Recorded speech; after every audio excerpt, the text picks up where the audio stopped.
성경은 오직 의인은 믿음으로 말미암아 살리라 라고 말씀했습니다. 오직이란 말씀은 믿음 외에 딴 길은 없다는 겁니다. 믿음은 무엇입니까? 믿음이란 하나님이 나의 창조주가 되시고 오늘도 이 역사의 주관자이신 전능하신 하나님이심을 믿고 하나님이 바로 이 세상과 오늘 나의 주인 되심을 인정하고 사는 것임을 믿습니다. 죄란 하나님의 뜻과 다른 삶을 사는 것입니다.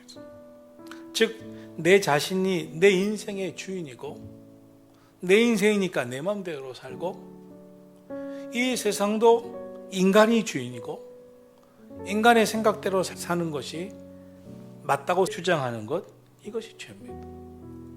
성경이 우리에게 가르쳐주는 말씀은 하나님이 우리 자신과 세상의 주인이심을 인정하고 믿음을 가지고 살면 우리는 구원을 받습니다. 은혜를 받습니다. 인생을 잘 살아가는 삶의 방식이 있습니다. 잘 사는 길이 있습니다. 믿음으로 사는 것입니다.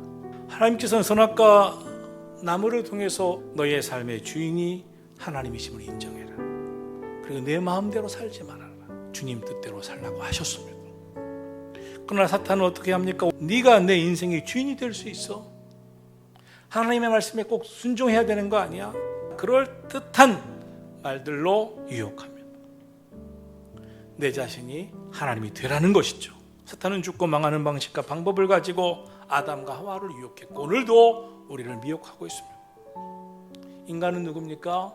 인간은 전지전능한 존재가 아닙니다. 인간은 무지합니다. 무능합니다.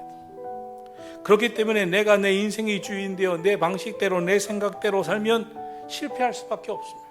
오늘의 말씀은 예수님의 질문으로 시작하고 있습니다. 사람들이 나를 누구라고 하느냐? 예수님의 질문에는 이 사람들이 나를 저들의 인생의 주인으로 여기느냐? 나를 이 세상의 주인으로 알고 있느냐? 하는 질문이시죠. 그러나 돌아온 대답은 달랐습니다. 제자들이 더러는 세례 요한이, 더러는 예레미야가 죽었다가 환생했다고 말합니다. 엘리야가 왔다고 말합니다. 그러자 예수님이 원하시는 답을 못 드시고 안타까워하시면서 제자들에게 다시 질문하십니다. 그러면 너희는 나를 누구라 하느냐? 이 질문을 하시자 베드로가 대답합니다. 주는 그리스도시요 살아계신 하나님의 아들이십니다. 주님은 그리스도, 나의 구주요 나의 주인이십니다. 바로 살아계신 하나님의 아들, 하나님이 이 땅에 오신 바로 그분이십니다.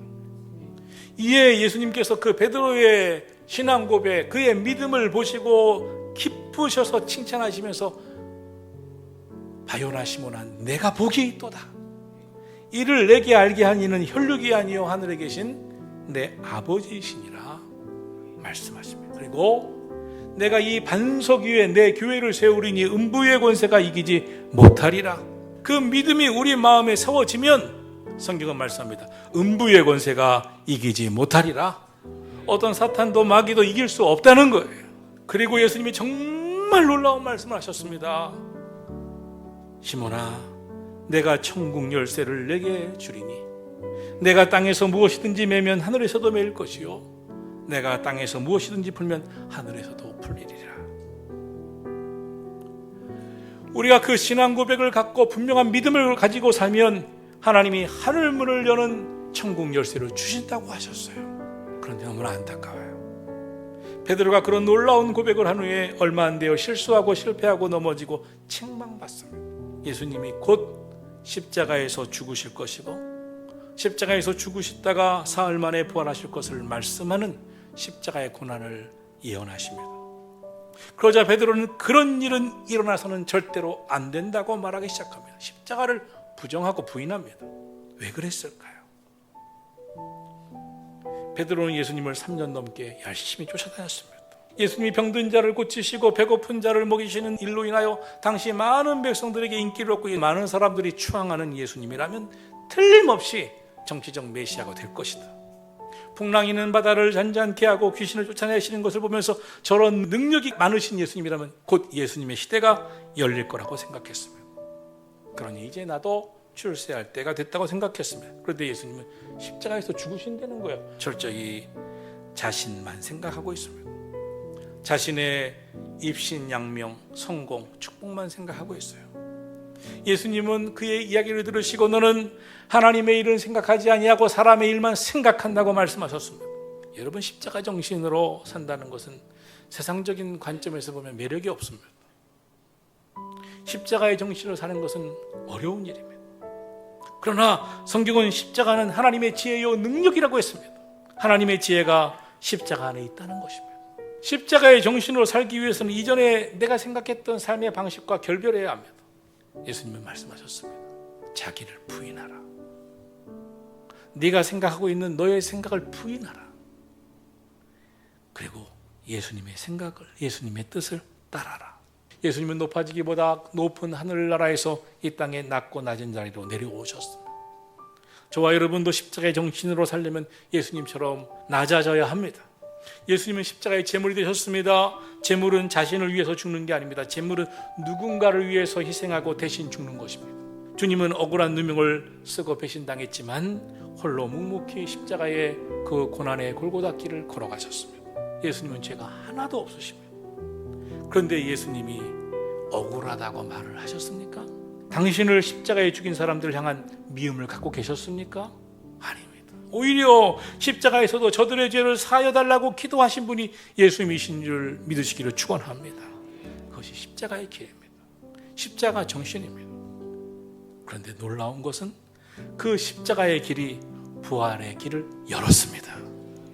십자가 없이는 부활이 없습니다. 십자가는 희생을 통해 누군가를 복되게 하는 삶의 모습입니다. 예수님은 당신의 십자가의 희생을 통해서 우리를 살려주셨습니다. 우리가 십자가의 정신으로 가정에서 살면 가정이 살아날 줄로 믿습니다. 십자가의 정신으로 교회에서, 일터에서, 직장에서, 삶의 곳곳에서 사는 믿음의 삶이 있다면 그곳에 하나님의 역사가 나타날 줄 믿으시기를 주의 이름으로 축원합니다. 오늘 예수님께서 말씀하십니다. 24절에 누구든지 나를 따라오려거든 자기를 부인하고 자기 십자가를 지고 나를 따를 것이니라. 그런데 사람들은 어떻습니까? 대부분 자기 생각, 자기 마음, 자기 주장, 자기 뜻대로 살려는 의지가 강한 게 우리 인생들입니다. 우리 안에는 항상 두 의지가, 두 욕구가 부딪힐 때가 있습니다. 그런데 그때 하나는 죽어야 합니다. 바울 사도는 말했습니다. 나는 날마다 죽노라. 바울 사도는 날마다 자신의 욕구를 죽였습니다. 자신의 의지를 죽였습니다. 자기 인생이라고 자기 맘대로 살고 싶은 마음을 죽였습니다. 나는 날마다 죽노라. 오늘 본문 말씀에 나오는 베드로의 신앙 고백은 한마디로 예수님이 나의 주인이십니다. 예수님이 나의 주님이십니다 하는 것을 인정하고 고백하는 것입니다. 하나님을 내 인생의 주인으로 인정하면 그때부터 우리의 삶은 반석 위에 세워집니다. 우리가 베드로가 드린 신앙 고백을 진심으로 우리 삶 속에 할 수 있다면 하나님은 지금도 틀림없이 우리의 인생을 반석 위에 세워주시고 천국 열쇠를 주실 줄로 믿습니다. 많은 사람들이 궁극적으로 추구하며 소원하며 살아가는 것이 무엇이 있습니까? 돈입니다. 그런데 오늘 본문의 말씀은 돈이 천국의 열쇠라고 말하지 않습니다. 돈으로는 천국을 열 수가 없습니다. 베드로가 천국 열쇠를 얻게 된 것은 돈 때문이 아니었습니다. 믿음 때문이었습니다. 신앙 고백 때문이었습니다. 믿음은 영생을 줍니다. 믿음은 구원을 줍니다. 믿음은 천국 열쇠를 줍니다. 믿음은 용기를 줍니다. 믿음은 평안을 줍니다. 세상이 줄 수 없는 평강을 주는 것입니다. 돈은 우리에게 용기를 주지 못합니다. 평안을 주지 못합니다. 돈은 구원을 줄 수가 없습니다. 영생을 주지 못합니다. 돈이 많으면 편리할 것입니다. 편할 것입니다. 그러나 돈은 행복을 주는 건 아닙니다. 여러분, 우리가 무엇에 비전을 두고 살아야 하겠습니까? 어디에 생명 걸고 살아야 하겠습니까?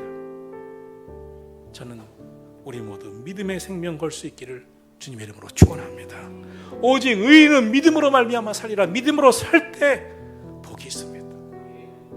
행복이 있습니다. 성공이 있습니다. 승리가 있습니다.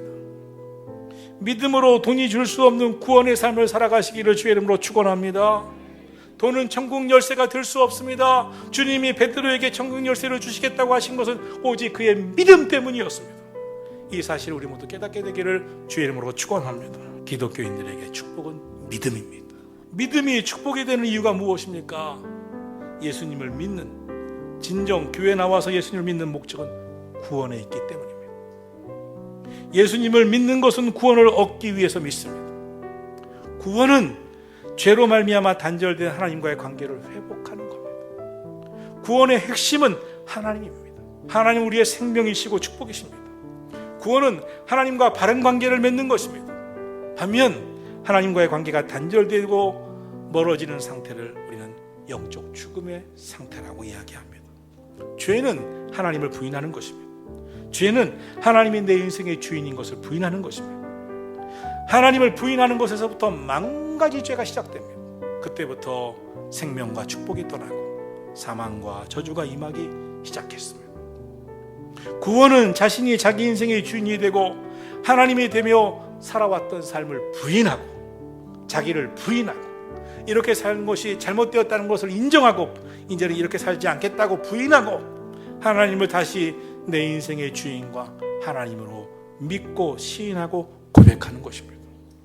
그리고 진심으로 자신의 마음과 삶 속에 주님을 나의 주인으로 믿고 영접하는 것입니다. 그것을 통해서 하나님과의 바른 관계가 회복되는 것입니다. 사람들 가운데 구원은 미래에 죽어서 천국 가는 것만으로 생각하는 사람들이 있습니다. 구원의 시간은 성경에 보면 미래가 아닙니다. 영원입니다. 영원이란 현재와 과거와 미래를 모두 포함하고 있는 시간의 의미입니다. 구원은 죽은 후에만 가는 게 아닙니다. 구원은 예수님 믿는 그 순간부터 영원까지 역사하는 줄로 믿습니다. 구원은 한마디로 정리하자면 살아서 천국의 삶을 이 땅에서 살고 죽어서 천국 가는 것을 말하는 것입니다. 구원의 영역은 하늘만이 아닙니다. 이 땅까지 포함되는 것입니다. 구원은 저 하늘나라 가서만이 아니라 이 땅, 저 하늘 포함한 모든 곳에서 이루어지는 것입니다. 예수님을 믿고서도 늘 염려, 근심, 걱정, 미움, 혈기, 분노가 떠나지 않고 산다면 천국이 아니죠. 거기는 지옥이죠. 잘못된 것이라 할 수 있죠. 주님은 그런 마음 안에 계시기 어렵습니다. 주님이 주인 되신 마음은 그럴 수가 없습니다. 걱정하는 자기를 부인하십시오. 염려하는 자기를 부인하십시오. 하나님 믿는다고 하면서 하나님 잘 못 믿고 있는 자기를 부인하십시오. 그리고 오직 믿음으로 살아가기를 주의 이름으로 축원합니다.